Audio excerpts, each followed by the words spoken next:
Hello guys, good morning. Kailangan kong itapon ang mga poison na ito kaysa mabiktima ulit ako ng kanilang mga mudos-mudos. Kasi alam mo, nung pumunta ako sa Quickly kahapon, ang ganda-ganda ng tawa kasi nga yung beef na binili ko ay walang poison. Pero pagdating dito sa bahay, ang poison na nilagay nila ay success na naman sila. Gaya nito guys, mayroon pong something sa loob na hindi ka aya-aya na kailangan kong itapon guys, kaysa ako ang makainom ng kanilang kababuyan. Ay nako, wag na wag kayong pupunta sa countering ito dahil ang countering ito ay punong-puno ng kademonyuhan. Kung ayaw nyong ihatid dito ang buhay nyo, kapag mahina-hina ka dito, mamamatay ka ng maaga.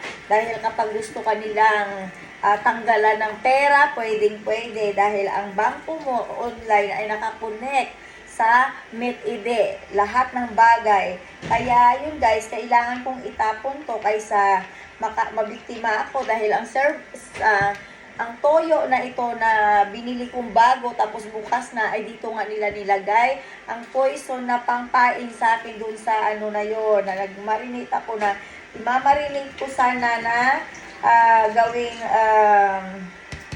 beef steak. Kaso lang yun guys, ang beef steak ko ay nasayang ang aking beef dahil sa mga idiot na tao sa countering ito. Kailangan kong linisin guys bago mabiktima na naman ako ng another nilang budol. Ayun yung budol nila guys, kapag gusto ka nilang patayin dahil tapos na kailangan nila, napakinabangan ka na nila kung paano ka nila ipababoy internet, yun guys, kamatayan ang hatol sa iyo ng mga demonyong tao sa countering ito. At kung nagpaplano ka na dito ka maghanap ng asawa, ay nako. Magstay ka na lang ng Pilipinas kasi kung abroad ka na ito lang naman, kagaya nito oil to guys, kailangan kong itapon dito, bahala na. Pero alam mo kung bakit kailangan kong gawin to? Dahil ito ay may poison. Yan. Ito pa guys, biscuit yan ha, bago. Pero dahil sa mayroong sinundot na karayom, wala kang makikitang butas. Yun guys, ang mga style nila. Style bulok ng demonyuhan nila. Kaya kung inaakala mo na pupunta ka dito sa country ito na magiging tahimik ang buhay mo, ay naku, parang inalagaan lang nila ang foreigner sa country ito. At kapag nag-divorce ka, promise, kikitilin nila ang buhay mo.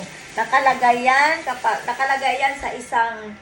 isang application form na isi-send nila sa'yo galing sa Udlinging, Listorelsen niya, sa New Denmark.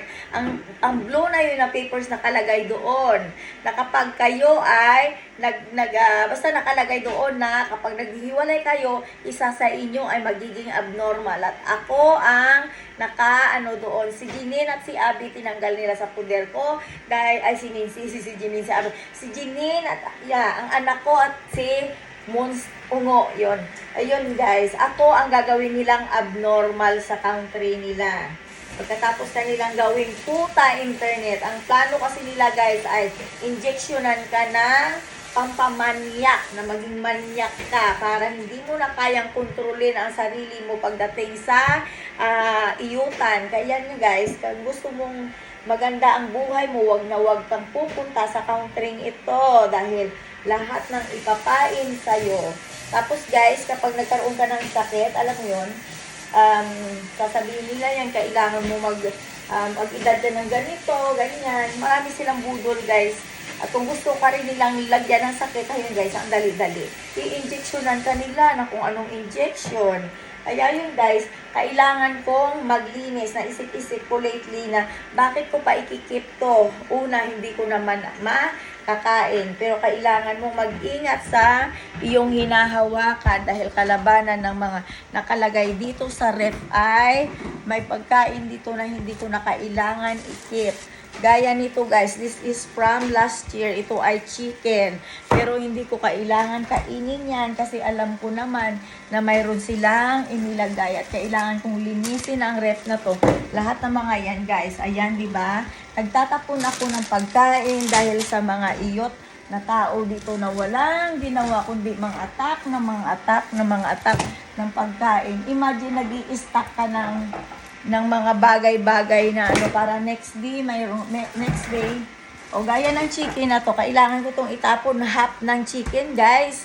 Kasi last time na nag-fried ako ng chicken, di ba, ang dami-daming pagkain sa rep, guys, na kailangan kong itapon dahil sa mga taong walang ginawa kundi magkalat, guys, magkalat ng kanilang kademonyuhan. At yan, guys, ang tangi kong kailangan ay alisin ko dito sa kusina namin para alam mo na hindi ka at hindi na rin alam mo na kapag nandito si Abby, di ba? Baka isipin ng anak ko may pagkain pa sa rep na kailangan niyang pwedeng pakialaman. Pero sa totoo lang, guys, kailangan kong maging maingat. Ayun, tatanggalin ko na, guys, at itatapon ko dun sa basurahan nila kung saan nga, yun nga plano nila, guys. Kapag may pagkain ka ngayon at pumunta ka ulit ng may stock ka, pupunta ka ng supermarket, promise, aasahan mo na ang pagkain na iniwanan mo rito, babalikan mo, may poison na. Kaya ang ginagawa ko, guys, ay bibili ako ng pagkain today, good for how many days, and then buy a new one. Kaysa mag-stock ka ng mga ganito, guys, sobrang, alam mo sa totoo lang, ang dami-daming pagkain na kailangan itapon. Kasi nga, ayun nga, yan, ayan, guys, nakita mo yan. Galing yan sa rep na kailangan kong i-empty. Kasi kung hindi ko yan i-empty, guys, kakainin ko ulit, baka ako ang matigok ng maaga. Ayan, guys. Tingnan mo, 'di ba? Mga bagay na mga pagkain na hindi dapat lagyan ng poison. Ayan na, guys. Ayan yan, guys. Ayan. Na kailangan kong ibalibag sa basurahan nila at kunin nila ang sarili nilang basura. Dahil wala naman silang ginawa na matino-tino dito kundi puro basurahan. Ayun, guys. Ini-expect mo na yung ano mo ay puno, pero ay nako, promise, basura yan, guys, basura ng kanilang kadamak-damakan. At sana ang spring roll wrappers na yan ay walang poison. Kaya kailangan ko ngayon, guys, mahirap pala no na mahirap palang tumira talaga sa countering ito. Kasi kahit anong bait mo, mauubusan ka ng pasensya dito sa countering ito. Punong-puno ng kademonyuhan ng mga tao sa paligid dito. Hindi mo alam kung anong pinanggagalaitin nila sa taong wala namang gaya nito, di ba? Hindi ko na alam kung may poison pa o wala. Pero, hi guys, ayoko maging biktima ng kademonyuhan ng tao sa countering ito. At kailangan kong linisin ang mga, tignan mo naman yung pagkain na yan na kailangan kong itapon dahil punong-puno na ng lahat ng mga yan, guys. Nakikita nyo ba yan? Diba kasi ako mahilig ako mag-stock ng pagkain. Yes. Food is life. Ika nga. Ayun, guys. At itong na to, kailangan ko munang i-defrost para tanggalin lahat ng mga dito. Ayun, imagine mo yung beef na to, guys. Ito yung beef na ko ng toyo. Nalagyan ko ng toyo, sumakit ang ulo ko. At ay, Diyos ko, pumunta ako ng Quickly kahapon. Ay, ang ganda-ganda talaga ng tawa ng lalaki doong nagtatrabaho sa Quickly dahil alam mo na, nasayang ang aking food. Imagine mo yung laman ng rep mo na ini-expect mo marami kang pagkain. Ay, ayun nga, guys, tignan mo yung beef na to, di ba? Tignan mo yan. Alam mo yan, guys? Alam mo, ay, ganyan ka-demonyo ang tao sa country nito, guys. Tuwang-tuwa kapag na-poison ka. Kapag namatay ka ng maaga, may na sila dyan, no? May mga business na sila dyan na tagalibing kapag namatay ako. Di ba? As in, everything is ready for them.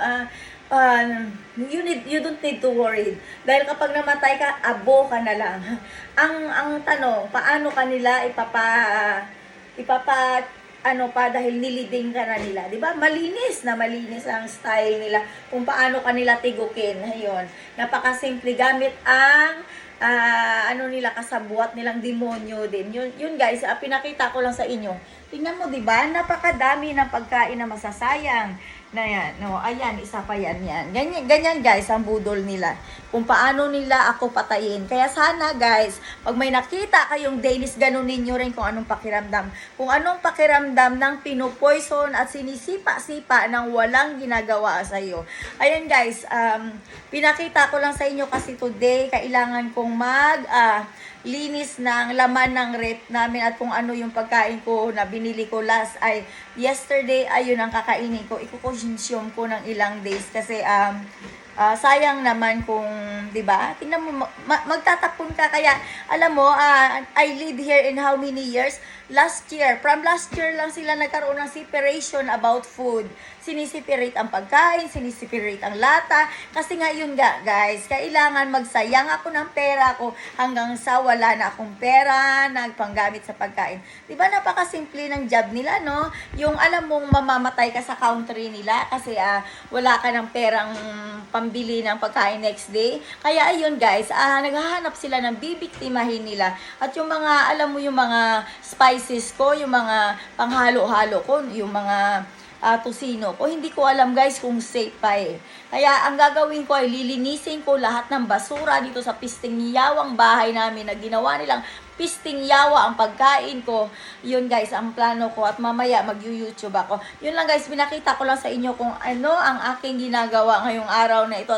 Busy ako, guys, maglinis. Maglinis ng mga poison ng mga yawa dito sa country Denmark, Mamak. O, diba? Dito mo matatagpuan ang pinakayawa, guys. Kung may yawa na nakarating sa impyerno, ang buhay na yawa nakatira sa Danmark, kung saan mga damak ang tao. Ang sauce, guys, inilagyan ng poison. Kung hindi nila lalagyan ng sarili nilang igit, mga igit nga utak, blum. Ayun, guys. Yun lang, guys. Thank you for watching. Please try to share my video today. It's important, guys, that they can receive a message from me because so many of them, they don't have idea because they need to close their mouth and they don't want to involve to this kind of problems. Kaya ko, guys, sinisiwalat ang mga mga idiot na to dahil maraming biktima ng mga Pilipinong namatay dahil dinivorce ng asawa. At yun nga, guys, nasa yun, guys, pinirmahan mo ang na yun, ganun ang mangyayari sa'yo. At wala akong idea. For the first time na dumating ako sa Denmark, hindi ko alam na nakaperma ako doon at ayun ang hatol sa'yo kapag nag-divorce ka. Diba kung gaano ka-demonyo ang tao dito? Yun, guys. Ingatan nyo ang pamilya nyo na huwag makarating dito at kalkalin nyo kung bakit namatay ang pamilya nyo sa Denmark, Damak. Ayun, guys, bye. Have a nice day.